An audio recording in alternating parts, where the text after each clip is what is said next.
kaɗai ni zan je gurin iyaye na, ni zan nuna ke na fi kaura su tambayan aurenki.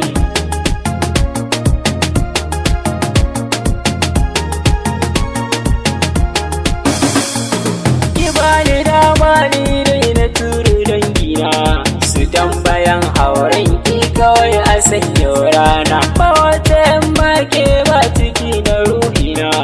Na ɗaura kun soyayyar ki sabutin kan rana, ƙaunar ki ce daga azube ta yaya ma za kwashe, kin harba mashin ƙauna a zuciya ita kewa.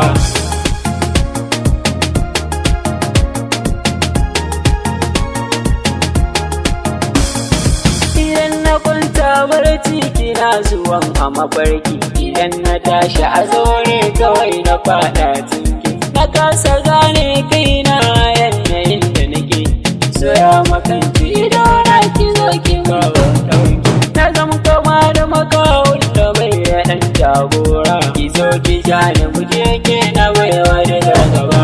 Da ke kaɗai ni zan je gurin iyaye na, ni zan nuna ke na fi kauna su tambayan aurenki.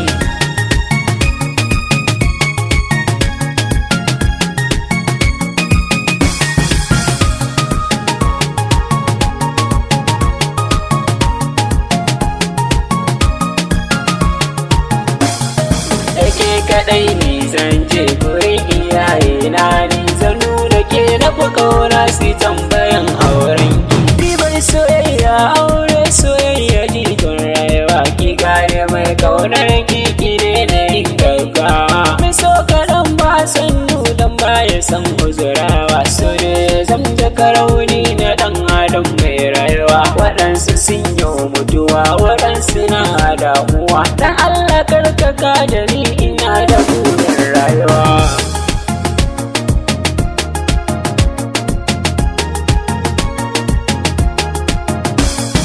Sashin kowai ya kake ne mun kasa gane komai, ban mutum ba alaikan bashin kowai ya kake ne. Wasu sun ce daɗi zubar ka sun kyanta, wasu sun ce wahala zafin kakwai raɗaɗi, ni ma ban tantance ba wayar akai ko daɗi.